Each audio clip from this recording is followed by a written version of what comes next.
Pues seguimos en el corazón de la democracia europea, en el Parlamento Europeo en Bruselas, para hablar con un eurodiputado que después de 25 años en la política autonómica de Castilla y León ha dado el salto y ahora está aquí representando a España. Con él queremos conocer un poco mejor la labor desconocida de los europarlamentarios.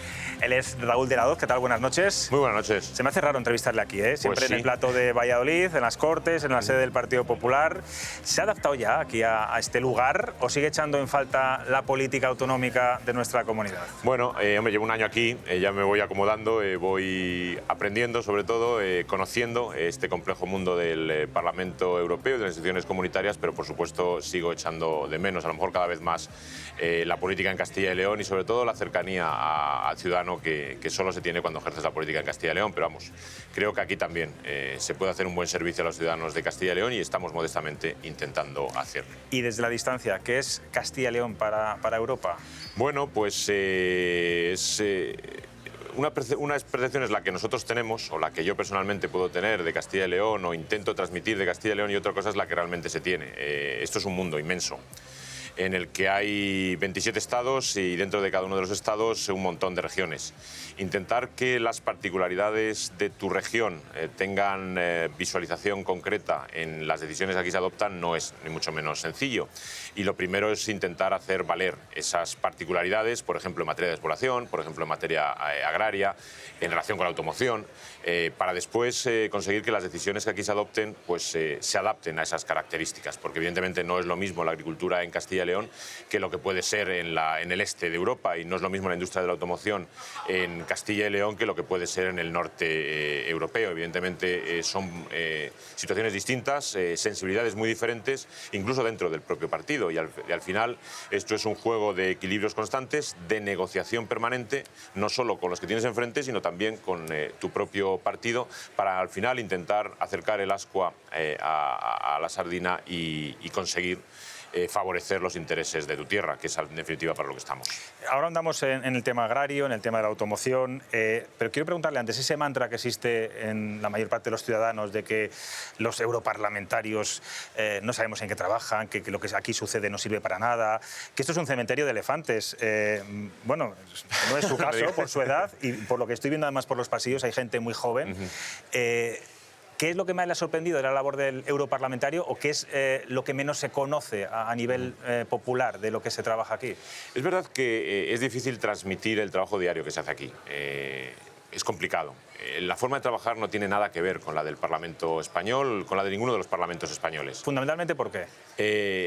La concepción del trabajo del parlamentario aquí es mucho más individual de lo que es en España. En España rige la política de grupos y aquí rige la política de parlamentarios, la posición individual de cada parlamentario. Nosotros tenemos una responsabilidad individual en las áreas en las que trabajamos y tenemos la capacidad de presentar individualmente enmiendas o de hacer aportaciones o incluso votar en función de nuestros intereses particulares. Eso, lógicamente, te da una responsabilidad más importante de la que podemos tener en el Parlamento español, pero también una posibilidad de actuación mucho más amplia. En la medida en que somos capaces de asumir ese rol y de tomarnos en serio nuestro trabajo, pues seremos más capaces de trasladar, como decía antes, las inquietudes de tu territorio a las decisiones que aquí se adopten. Y eso lleva muchísimo tiempo, muchísima negociación, muchísimo diálogo y mucho trabajo. Y una gran parte de eso es lo que dedicamos nuestro día a día aquí. Afortunadamente contamos con unos medios extraordinarios, eso también es verdad y diferencia mucho el parlamentarismo aquí en Bruselas del parlamentarismo en España, medios que nos permiten abarcar lo que es prácticamente inabarcable, que son todos los ámbitos en los que se mueve la política comunitaria, porque hay que decirlo y se debe de conocer. De aquí, de este Parlamento, de las instituciones comunitarias, surgen el 75% de las normas que rigen nuestro día a día. Y eso va desde las políticas más complejas, por ejemplo las que hacen referencia al marco financiero, a la política agraria común, hasta las cuestiones más cotidianas de regulación de cómo tienen que fabricarse las lavadoras o qué componentes químicos debe de llevar determinado producto. Todo eso es un proceso complejísimo que requiere de una especialización y al final lo que intentamos cada uno es ubicarnos en aquellas áreas en las que nos interesa, porque todo es inabarcable, e intentar trabajar de la mejor manera posible en los mismos. En mi caso, yo estoy trabajando muy directamente en el sector de la automoción, por la relevancia que tiene para nuestra tierra. También estoy intentando trabajar de forma importante en el desarrollo de políticas de despoblación y el desarrollo de una conciencia sobre la necesidad de adoptar decisiones políticas y sobre todo financieras que nos ayuden a luchar contra la despoblación, y también en otros ámbitos como puede ser el desarrollo regional, las políticas de cohesión, también en el empleo, políticas medioambientales que afectan al desarrollo del sector de la automoción. En definitiva, una serie de ámbitos en los que modestamente... Y habla usted de ese trabajo individualizado, ¿no?, de cada uno de los europarlamentarios. Quiero que nos despeje también algunas dudas. Habla mucho de los lobbies, ¿no?, que son grupos de interés, empresas, asociaciones, ONGs, que tratan de influir, digamos, en las decisiones políticas o legislativas que están regulados y controlados por el Parlamento. Aquí no hay nada que sea ni legal ni alegal. ¿Qué tipo de lobbies tienen más influencia en estos momentos y cuáles deberían, digamos, ser más escuchados? Hay una concepción desde España bastante confusa sobre incluso peyorativa muchas veces. Incluso peyorativa. De hecho, con la polémica que está habiendo en estos días en torno al debate sobre la corrupción, del que me imagino hablaremos, sí, ahora hablamos. Después, hay un componente peyorativo en los lobbies, al revés. Bruselas es la segunda ciudad del mundo en la que más lobistas hay. La primera es Washington y la segunda es Bruselas. Esto lo único que implica es a una serie de profesionales que de forma rigurosa y con un criterio extraordinario de transparencia tratan de trasladar las inquietudes de un determinado sector, de una determinada empresa, de una determinada agrupación de ciudadanos en las decisiones que aquí se adoptan. Los lobbies pueden ser o directamente empresariales o distintas asociaciones o incluso las propias embajadas se constituyen como lobbies. Cuando aquí estamos llevando un tema, por ejemplo, en el ámbito de la automoción, yo recibo diariamente a todo tipo de entidades relacionadas con el sector de la automoción para sencillamente transmitirme o trasladarme sus inquietudes. Nosotros lo que hacemos es escucharlos, evidentemente, para tener una visión global de aquel asunto sobre el que debemos opinar o sobre el que debemos formar criterio. En el mundo de la automoción te puedes imaginar, de aquí han estado desde los grandes fabricantes hasta las asociaciones de usuarios, hasta los fabricantes de componentes, todo tipo de entidades que tienen relación con el sector de la automoción. Perdón que lo interrumpa, ¿y cómo se controla eso para evitar precisamente corromperse? Desde la alta transparencia. Nosotros tenemos la obligación de publicar con quién nos reunimos y con qué objeto nos reunimos, de tal manera que todo ciudadano a través de la página web puede saber con quién ha estado reunido Raúl de la Hoz hoy mismo. Esta mañana he estado reunido con Repsol, por ejemplo, para hablar del desarrollo de los combustibles renovables, y hemos estado en mi despacho y desde la absoluta transparencia Repsol ha estado aquí explicándome cómo están desarrollando algunos procesos de energías renovables que pueden ayudarnos en la automoción del futuro. La transparencia es la mejor herramienta contra el tufo a fraude que puede existir, y evidentemente en la responsabilidad de cada parlamentario está el no seguir a pies juntillas lo que te dicen unos o lo que te dicen otros. Yo me entrevisto con gente que tiene un criterio y simultáneamente me reúno, o a continuación me reúno con otros que tienen un criterio completamente distinto. En mi profesionalidad está en formar un criterio personal con las aportaciones que me hacen unos y otros. Pero repito, la mejor herramienta, la transparencia. Ojalá en España esta transparencia sirviera también para que todo el mundo pudiera relacionarse con normalidad con los parlamentarios y eso nos ayudara a que las decisiones que se adopten en el Parlamento fueran cercanas a la realidad y a las necesidades de los ciudadanos. Vamos a hablar de la corrupción, de ese tufo, en este caso un poco más de tufo, de esos supuestos, vamos a decir todavía, casos de corrupción que salpican al gobierno, que salpican ahora mismo al Partido Socialista. ¿Qué imagen está llegando de nuestro país a Europa, al grupo parlamentario, al PP europeo, teniendo en cuenta que en los países europeos, fundamentalmente Centro Europa, los códigos éticos son muchísimo más estrictos que en España y por pecados, digamos, menores han caído gobiernos? Sí, fíjate, yo aquí cuando llegué pensé que la gente trataba más asuntos domésticos, como se llaman aquí. Y aquí es verdad que hay una concepción que sobrepasa los asuntos domésticos y un principio, y es que los asuntos domésticos se despachan en los ámbitos domésticos. Es decir, aquí estamos para tratar cuestiones que afectan a todos los europeos y no cuestiones que afectan individualmente a cada uno de los estados. Eso es la regla general. Una regla general que se salta cuando llegamos a situaciones extraordinarias, como la que se está viviendo en España. Y lo que estamos viendo en los últimos tiempos es que el Parlamento Europeo, no por influencia de los parlamentarios españoles, ni mucho menos, sino porque todos los parlamentarios de todos los países están viendo que la situación en España es insostenible, se está empezando a hablar y mucho de la situación que afecta a España y de la situación en la que se encuentra, por ejemplo, el Poder Judicial o el Poder Ejecutivo en nuestro país. Y en este momento, en los estándares, evidentemente, que existen de calidad ejecutiva en otros estados, pues la gente tiene las manos a la cabeza. Es decir, hemos visto lo que ha sucedido en Portugal. En Portugal, hace muy poco tiempo, al presidente del gobierno se le acusó de que una empresa de un familiar había cobrado 4.000 euros de la administración. Este señor lo que hizo fue convocar una moción de confianza y a continuación unas elecciones, que por cierto ha ganado. Hemos visto también lo que sucedió en Alemania y lo que estamos viendo en lo que sucedió en Rumanía o lo que ha sucedido en Polonia muy recientemente. Cuando tú trasladas la situación que está viviendo nuestro país, el nivel de corrupción que afecta personalmente al presidente del gobierno, familiarmente y también a su partido, la gente en principio ni siquiera te cree. Dicen, no es posible que no esté pasando nada con lo que están haciendo. Es algo que se habla en los pasillos entre los parlamentarios. No son los pasillos, en cualquier debate. En principio, la situación es de incredulidad. Es decir, nadie cree que no haya una moción de confianza, que no haya una convocatoria electoral, que no haya unas dimisiones con el nivel de corrupción que se está conociendo. En principio nadie se lo cree que eso pueda ser posible, hasta que ya no lo leen y se dan cuenta de que efectivamente... ¿Y eso cómo puede dañar la credibilidad, la imagen del nuestro gobierno país? de España hoy está deterioradísima, muy deteriorada. Y la imagen personal del presidente del gobierno está absolutamente por los suelos. Alguno podría pensar, bueno, tú eres del PP, estarás contento. A mí personalmente me da mucha pena que la imagen de mi país, España, aquí, hoy, sea tan lamentable como lo es, como consecuencia única y exclusivamente de la deleznable actitud de su presidente del gobierno. Y eso, como español, me duele. Como español que intenta representar a España y hacer bien su trabajo aquí. Señor de la Hoz, ¿qué ocurre en el PP y en el PSOE de nuestro país para que sean incapaces de llegar a ningún tipo de acuerdo? Ya no hablo de pactos de Estado, sino acuerdos menores en el trámite parlamentario, en la vida diaria, ordinaria, cuando aquí en Europa es tan fácil. Entiendo que esto es una responsabilidad también compartida de ambos partidos.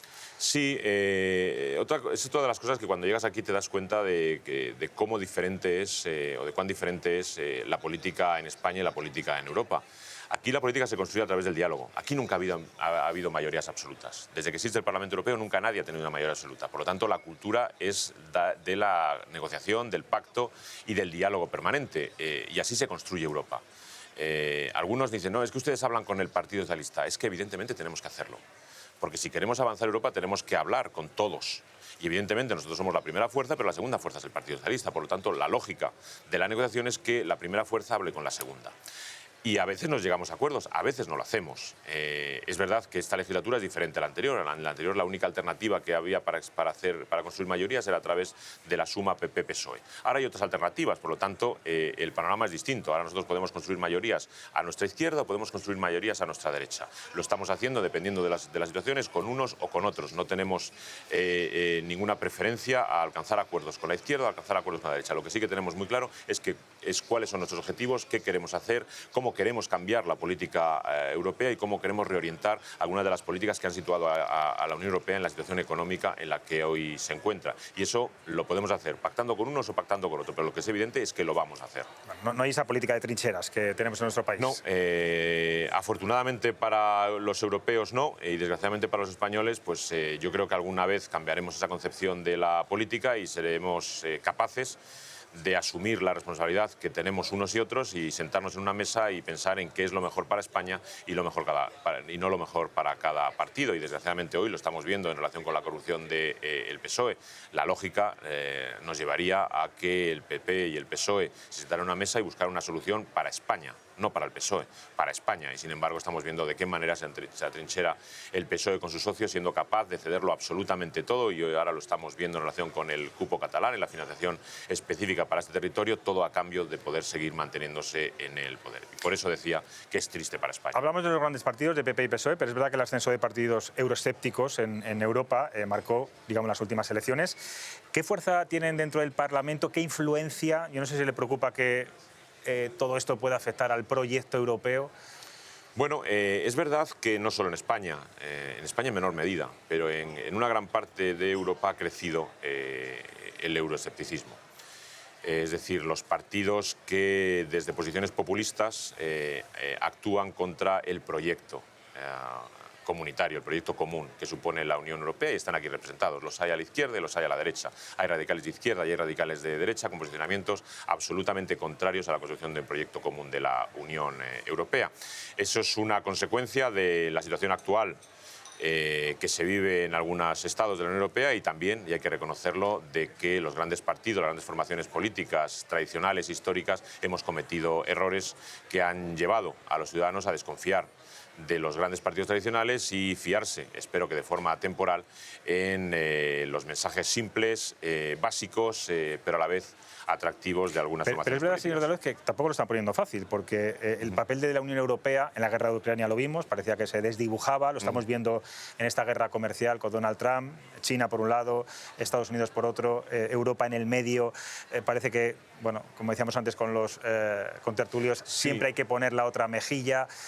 ¿Qué está pasando? Porque es verdad que está perdiendo fuerza. Vamos a ver, esto es muy complejo y daría para una conferencia. El por qué Europa está perdiendo fuerza en relación con sus grandes competidores económicos, que son China y los Estados Unidos. La respuesta no la vamos a encontrar en lo que está sucediendo ahora mismo, sino en lo que sucedió en el pasado. Es verdad, y lo dijo Draghi en su informe que abrió esta legislatura, Europa está perdiendo competitividad, se está quedando atrás en la carrera de la competitividad en relación con sus dos grandes rivales. ¿Por qué está ocurriendo eso? Pues algunos lo tienen fácil, es de echar la culpa a Ursula von der Leyen y a las políticas llevadas en el pasado. Yo sinceramente lo achaco a la debilidad también de los grandes gobiernos, es decir, el gobierno alemán ha sido débil hasta hace muy poco tiempo, la situación del gobierno francés la conocemos, Italia no ha sido hasta hace muy poco el país con la fuerza que tenía, y España está en la situación que se encuentra, y aquí las decisiones se construyen sobre la base de estos cuatro países. Ahora mismo ya tenemos a una Alemania con un gobierno fuerte, Francia sigue un poco en dudas, Italia empieza a navegar a velocidad de crucero y España sigue estando lastrada como está. Construir consensos cuando los cuatro grandes países están en esta situación es muy complicado, y eso se traslada al final a la posición de la Unión Europea. Nosotros necesitamos una Comisión Europea fuerte, una Europa fuerte y sobre todo unida, que haga frente a los grandes retos que tenemos en este momento, que son los aranceles, que son la influencia de la economía china, en definitiva unos retos brutales que están ante nosotros y que solamente podemos afrontar con gobiernos fuertes y sobre todo gobiernos de unidad. Estamos en Castilla y León Televisión, como usted bien sabe y bien conoce, una comunidad eminentemente agraria. Es verdad que Europa marcó unas directrices excesivamente verdes en el sector agrario. Parece que luego con las tractoradas que se desarrollaron por toda Europa empezaron a flexibilizar algunas. ¿En qué momento estamos ahora mismo, señor de la Hoz, y cómo tiene que prepararse nuestro campo para la nueva PAC? De forma no sé si puede lanzar algún mensaje positivo a los agricultores y ganaderos. De forma sintética, es verdad que en el pasado se han cometido errores, sí, y debemos de ser los primeros en reconocerlos. Es verdad que de este Parlamento han surgido decisiones perjudiciales en tanto en cuanto tenían únicamente en cuenta el componente medioambiental y dejaban de lado el componente económico, que es el que nos hace ganar competitividad.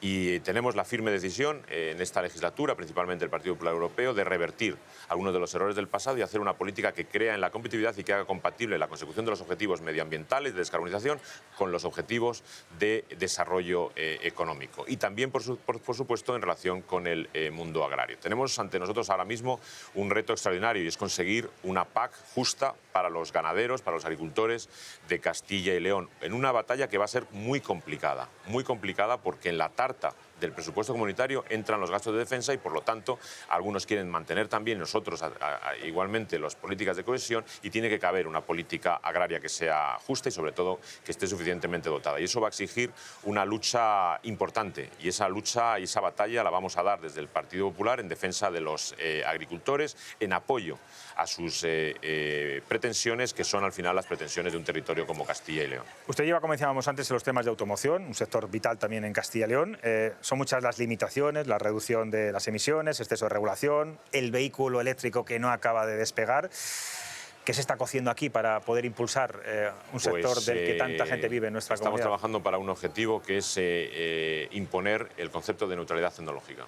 Es decir, el futuro del sector de la automoción no tiene por qué ser exclusivamente eléctrico, sino que el futuro de la automoción será el que quieran los compradores de vehículos, en definitiva, el que quieran los ciudadanos. Lo que nosotros debemos de hacer es dar la oportunidad a que el sector ofrezca todo tipo de vehículos que sean compatibles con objetivos de descarbonización, y eso pasa por aceptar los vehículos eléctricos, pero también incluir en el mapa de posibilidades de compra los vehículos que funcionen con combustibles renovables y aquellos también que funcionen con distintas opciones híbridas. Y el mercado finalmente determinará cuál debe ser el futuro. Lo que no tiene ningún sentido, y nosotros estamos trabajando para ello, es que nos veamos abocados al vehículo exclusivamente eléctrico y no demos la oportunidad a la gente de elegir. Contra eso estamos luchando y vamos a esperar y esperamos poder conseguirlo al inicio del año 2026. Y eso es una marcha atrás un poco respecto a las previsiones iniciales. Es una reorientación. O un recálculo de aquello que no se hizo del todo bien en el pasado. Repito, hacer las cosas bien supone asumir cuáles han sido los errores del pasado.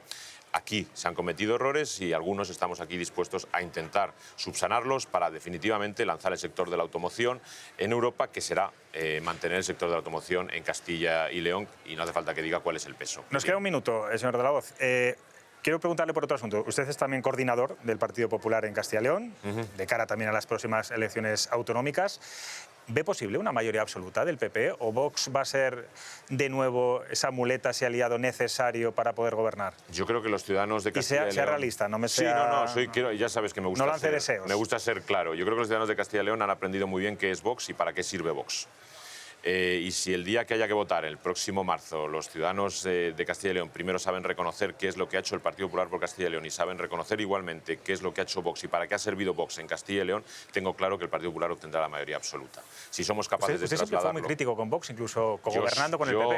Yo he sido crítico con Vox, sinceramente. He sido muy crítico. Tengo amigos dentro de Vox, pero considero que no puedes afrontar la política única y exclusivamente para mantenerte en la misma.